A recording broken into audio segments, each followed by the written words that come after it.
Hey guys, it's Taylor here with Perfect Image. For those of you who don't know me, I am the general manager and I'm usually out front.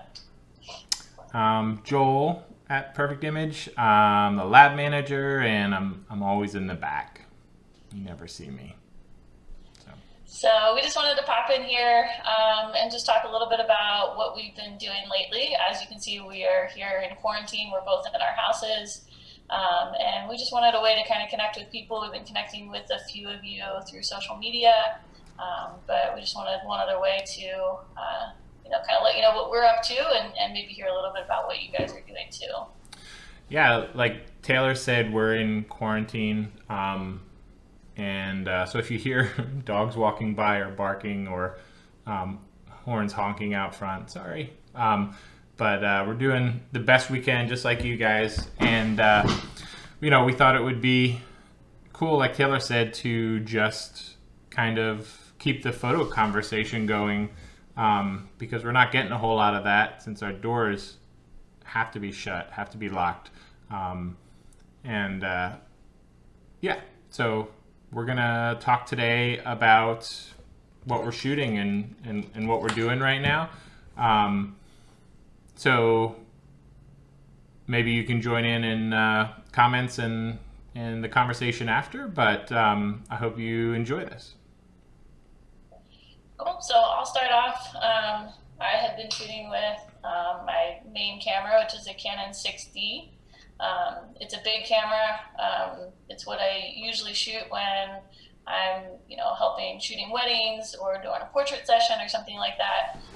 But it's also the main camera that I use at home to take pictures of my family and stuff that's going on in my life, which right now is all family all the time at home. The lens that I have on, luckily I get to borrow Perfect Image rental equipment. So before we headed home, I snagged a Canon 35 1.4 version 2. And I love that lens, love that focal length. And it's just a really cool one to shoot with. Yeah, that is. I love the 35 focal length, especially that lens. It's just so. It's what I see too. I mean, naturally without the, you know, without a camera in front of my face, I feel like 35's always been my frame. But I'm actually shooting my A6000 because I'm super lazy, and it's tiny. And I actually borrowed this from Perfect Image too. This is in our used case. So it's for sale, but we're not here pitching that. I borrowed this Sony. I guess it's the 16 to 70 f4. It's a Carl Zeiss lens for E-mount, and it's f4 all the way through, so that's nice. There's no adjusting aperture as you're zooming, so that's pretty cool. But it's not a amazing L lens like Taylor's shooting, but it's versatile. So for me, if I'm just taking social media pictures or walking around and I just want a camera to kind of not have a whole lot of impact on my hike or walk or something, this is a nice little lens to plop on there and camera combination. I have a little sling strap for mine, so it just kind of like tucks around my back, and I don't even think about it until I need it. So. Yeah, there's a lot of times where I wish I had something like that. As much as I love this camera, it is a giant camera, heavy camera. I love the fact that it's a fixed lens, so it doesn't zoom in and out, but it's still big, it's still heavy. I like hand grips. I don't usually like the camera attached to me, so they've been using the Peak Design hand grip for, I don't know, 3 years or so now. And I love it because it's in my hand, it's on me all the time. But I definitely feel it after walking around for quite a while Yeah, I with mean, that giant thing in my hand. big is relative, I guess. But this is like, it's funny. I'm larger and I'm using this tiny little thing, and you. And we'll switch cameras next week. We will. No, we No, won't. um, after quarantine. yeah, yeah, sure. Yeah, definitely. Okay, so we have some pictures. We thought we'd just go through some things that we shot recently, and one or two not so recently for me. But just some to show some things that we've done and talk about how we maybe captured them, if that's relevant, and then even some processing thoughts. So it's yeah. So let's get started. Yeah, so I just want to preface it by I have a wife and a little boy. He's a year old, but we don't actually show his face on social media. So you're going to get a bunch of really cute behind the back of the head photos of this guy. But yeah, they're the main two things that I photograph the most. We also have two dogs. But yeah, so with this shot, we've been trying to get outside at least once a day. We since the stay-at-home order, we've actually been limiting that a little bit more and staying closer to home. But anyway, this shot in particular, I love that 35 focal length because it is that kind of environmental view. So you can still get some nice kind of portrait-like shots. But for me, I'm always interested in putting people in a place. So I really love that 35 for that wide view. It is a 35-1.4, so the aperture does open up super wide. I kind of find the sweet spot to be around 2.0. That seems to be my favorite aperture to shoot with. It gives me a little bit of wiggle room in case my focus is off. But I really love those nice blurry backgrounds. So yeah, just trying to go out that nice time of day when the sun's starting to set. It wasn't quite golden hour, but it was getting there. Just wanted to capture that simple little moment. These two looking out at the view there on our walk. Yeah, that 35 forces you to be in someone's space, which we're not supposed to be doing right now unless you're family. But it gives you that like intimate portrait feel where you can still then include the environment, or where you really have no choice to usually include the environment, which is fun. So that totally fits. Yeah, so another, kind of same thing. I wouldn't call this necessarily an environmental portrait, but it's kind of a landscape where just plopping people in it. And this is now what we're doing almost every single day. So luckily our neighbor across the street has an old tree farm that he's kind of letting go back to kind of a natural state. We just got permission to walk over there. It's a really nice little like half-mile loop with then some other little trails going off. And every day we just put our little guy in the backpack in the back, and we just walk around, take turns. My wife will carry him one day, I'll carry him the next. And you were complaining about the camera. Yeah, right. You thought the camera was heavy. Right. Yeah, so for me, I'm always looking for open shade. I think that's one of my favorite spots to put my subjects, especially people in. So if you look along the bottom, you can see there's some shadows from some other trees, and I would prefer to put my subjects there versus, if you were to look, maybe 20, 30 steps ahead of where my subject is, then it starts to open up into that kind of broad daylight. Open shade's kind of my favorite spot to put people in. Yeah, and open shade's kind of hard to come by this time of year in the woods because you don't have a whole lot of leaves and that sort of thing. But the light's really nice. It's great. Nice blue sky. Did you process this much? Yeah, so I do use Maston Labs presets for, I would say, a lot of my work. I love them. If you're not familiar with them, they they really mimic film, and a lot of their tools that they use are the same kind of words and tools that we use when we're scanning film, and I shoot a lot of film still.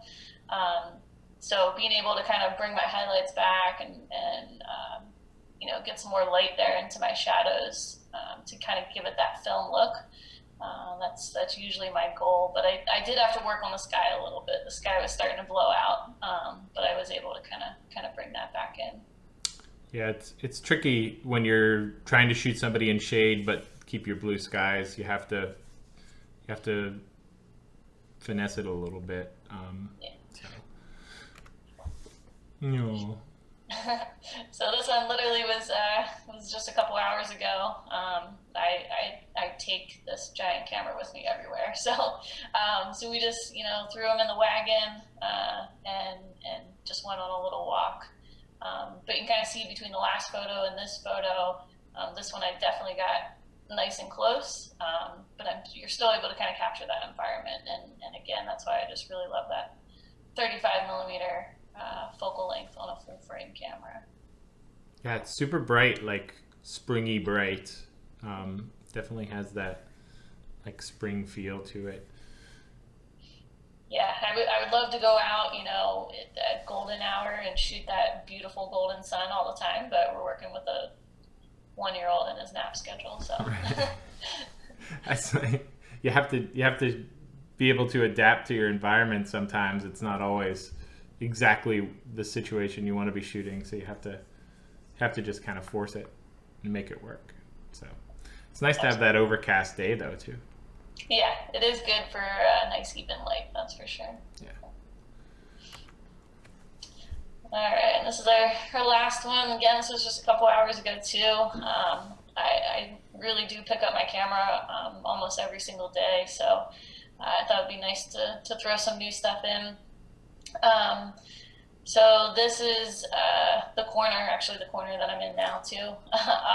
But it's kind of sandwiched between two white walls, and we got 2 windows in this room as well, so it kind of floods the room with some nice even light. But again, that just little simple environmental view, capturing those little moments. That's what I've been shooting, not just in this quarantine, but a lot lately in the quarantine. And I find myself in specific areas of the house a lot, and during this quarantine time, I've actually been trying to push myself out of those places that I go to often. Try to shoot in some other little nooks and crannies around our house, just to see if I like it better. And this is one of those. Yeah, I'm finding I don't have as many of those nooks and crannies in my house as I am forced to shoot indoors. So it's nice to go outside sometimes. Cool. Yeah. And this one, do we still have that? There's a second one, Joel? Yeah. So yeah, so the 35, I would say the maybe one slight drawback is it does have a bit of vignetting, which usually the wider you go with a lens, the more you're going to introduce kind of that vignetting, those dark edges. I personally kind of like it, and Joel and I were talking about that earlier. I think about 90% of the time I leave that vignetting there, but you can actually get rid of that pretty easily in Lightroom with the lens correction tool. And you can kind of go back and forth, see if you like it with the vignette or without, and it just kind of brightens up those edges.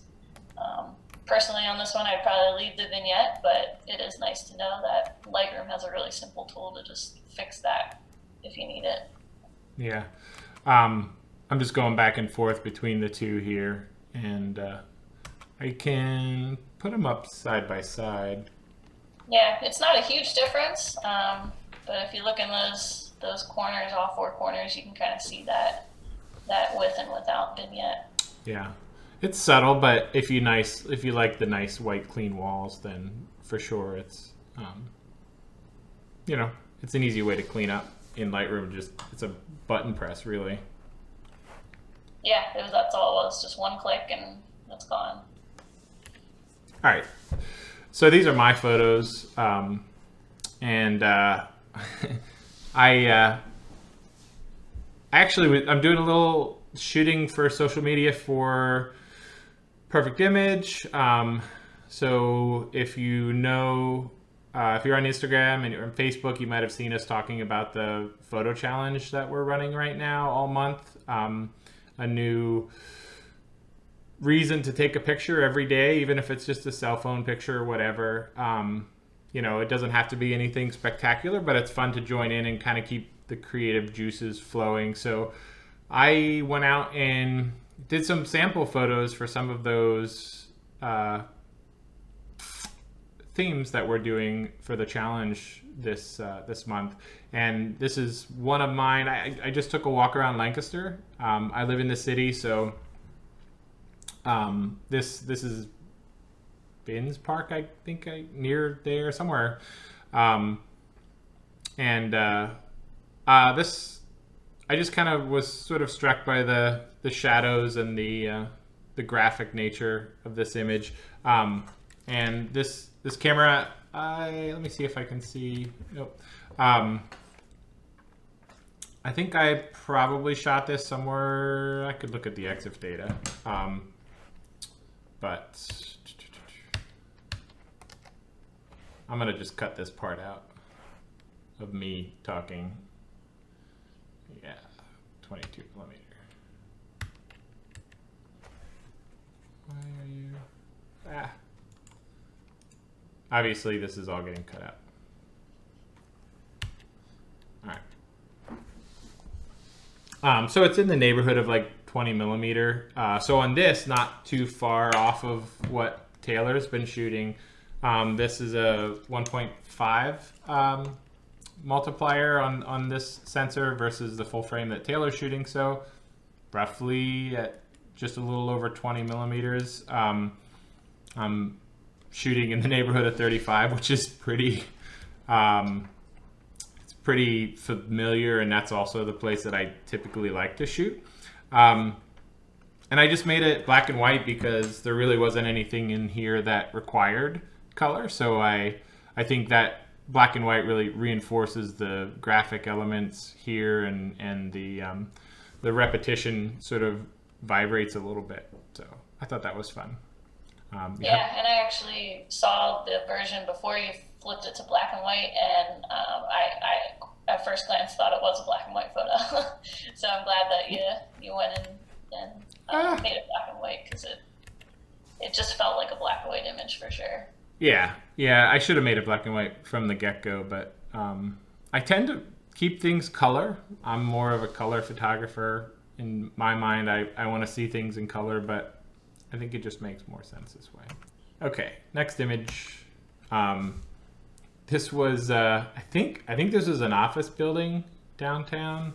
I went down an alley for another shot that I saw, and I saw these plants, and I was sort of thinking about all the neglected plants in offices. Man, I hope nobody has fish. We used to have fish in our office. But anyway, I thought it was kind of cool to sort of document this row of plants in this office window that was probably someone's little plant farm that they tended regularly, and it's now being sort of neglected and left alone. Hopefully not. So hopefully not. I mean, they look healthy, and I don't know. I mean, I guess, yeah, they'll be okay. It took a turn. It was super sad now. But this was like I often when I'm walking and doing like just sort of forcing myself to take photos, which I think is really important to keep creative juices going. I wasn't expecting to see this image, but in the quest for a different image that never really worked out anyway, I saw this to my left, and I stopped and grabbed it. So I love when that happens, when you go for a photo and you spend all this time working on it, and you know, you try different angles, and then like you turn around and there's this other magical thing right in front of you, and you Yeah, would have found it if you wouldn't have, you know, tried so hard on the other one. But yeah, yeah, and how often does that first image not work out? Um, it's one of the, you know, when I did more portraits and wedding stuff, I always talked about like being more open to just pretending you know what you're doing, and like, oh yeah, let's go over here, this looks really cool, and you have no idea what you're doing, just to make you move and sort of force yourself to be in another place to kind of see things differently. So and then this was the same alley. I was it's just a couple feet down the alley, and I turned around and I saw this where you know, it's sort of that black and white color spot color thing in nature or in reality without having to force it. I admit I brought the color down just a touch, but in Lightroom I just kind of brought the yellows down and stuff to make that orange ball come out just a bit more. But you know, tell anybody, it's not spot color. It really did exist like this. So that's cool. And you said this was in the same alley as the other shot, previous one. yeah, I took like 15 steps and turned around, and Zane, my youngest son, was with me, and he has headphones on. He wasn't really paying attention to me, and I'm like squatting down, and it was like a little alleyway into somebody's apartment complex, and I think he was sort of like weirded out by me. Embarrassed. I always feel for the people who are hanging out with photographers because we probably embarrass you all the time. Yeah, we unintentionally like trespass all the time. Um, Just, you know, just yeah. So actually, there he is, listening to his music, and he said, "If you're taking pictures, I'm just going to wear my headphones," because we often take walks downtown or in the park.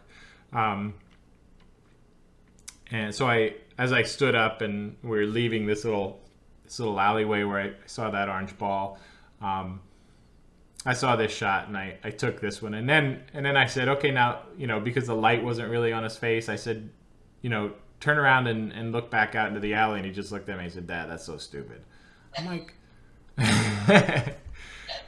all right, fine. But the other shot I didn't like as much. I like the more introspective listening to music shot anyway, so I ended up using that one. And it's black and white. In this case, I made it black and white because I didn't really love the other color, or the color that was there. It just wasn't anything interesting. So yeah, so we just got rid of it.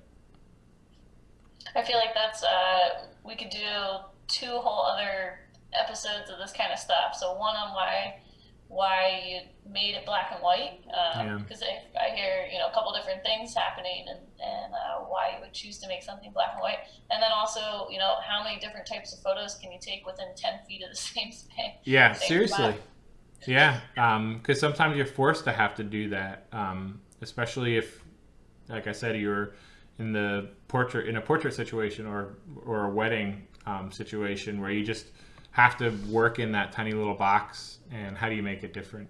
So, and then this is for a challenge. This isn't normally something I would shoot, but I don't want to give away the challenge topic, because it's coming up, and those things should be surprises. But I just saw this cool water permeable parking area, and I thought it made for a neat sort of bit of repetition and color.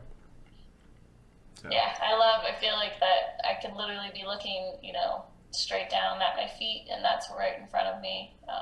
And because I like things very nice and even and straight, I like that all the lines are very, very straight. Yeah, I tend to square up to things when I'm shooting them, as well. I don't tilt the camera very often. I don't try to hit things from. I like to be square to a wall when I'm shooting, and it's just one of those characteristics of many of my photos that I find that I just do the same thing over and over again.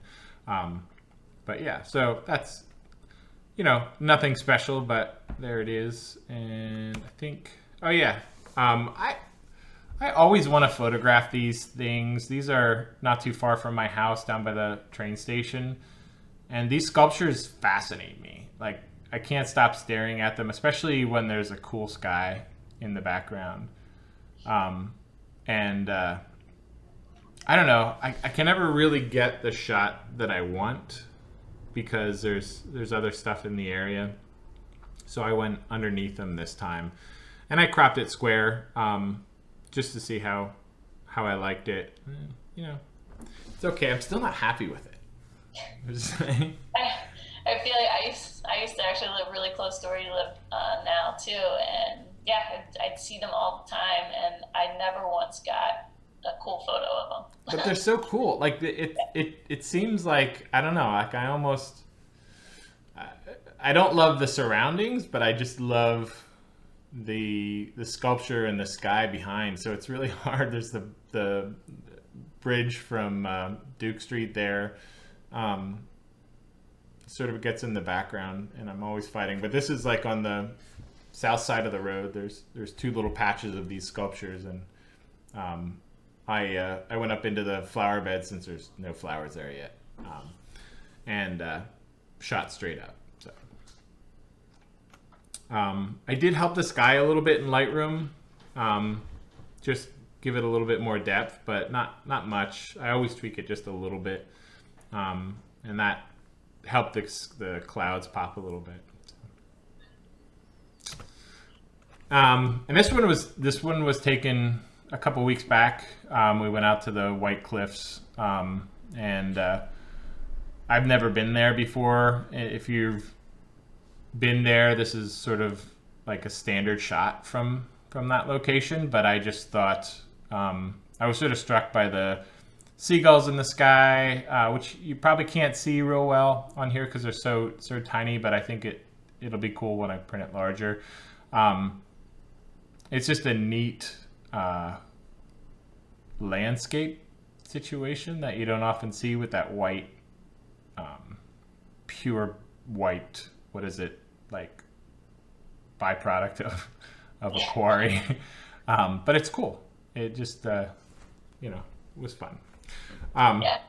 I was gonna say, I do love when those landscapes, especially any sort of like hills, we're in Lancaster, PA, so we don't have mountains around us, Yeah. but I love when you just get that landscape and then it goes right into sky and there's nothing separating the two. Like I said, in Lancaster, I feel like, there's lots of trees and there's, you get some rolling hills and stuff, but it's nice when there's nothing that gets in the way, so it's a cool shot. Yeah, all right. So that's all I have, and that's all we have, I guess. We just thought it would be fun to kind of go on here and kind of talk about photography. I know there's lots of places for you to go and see, watch videos on YouTube, but we thought it'd be fun to kind of show some local stuff and what we're doing, because everybody's situation is a little bit unique right now. And we're trying really hard not to go anywhere and not to do anything to put us near other folks. So that's a challenge because, especially for me, I tend to want to photograph people more than anything. So photographing stuff is harder for me, and I have teenagers, so they don't want to be photographed as much. So. Yeah, and I have a 1-year-old who will only allow me to take so many photos anyway. Yeah, but he kind of stays mostly in the same place, right? He does. He's not moving around a whole lot just yet. So the photo challenge, I mentioned that because a lot of my images were taken for that purpose. And not that we can win, but for sample stuff for social media. But it's something that we're going to be doing all month. So please join us on Facebook and Instagram. It's hashtag Perfect Image Challenge. Perfect Image Challenge. And it's not just a challenge. You can actually win prizes too. So we have 10 different prizes that we're giving away. You have 3 chances to win each prize. Because there's 3 days. So a prize, a prize Yeah. every day. We're rotating those 10 prizes throughout the month. And it's our way of kind of staying in touch with everybody, and keeping the conversation about photography going. So if you like this, we'll do more of this kind of thing. And if you have suggestions of things you might want to hear us talk about, we do have other employees who are interested in jumping in on some of these. We wanted to get it rolling and get it out there and see what you thought. So please, if you have ideas for us, throw them in the comments and we'll be glad to do it.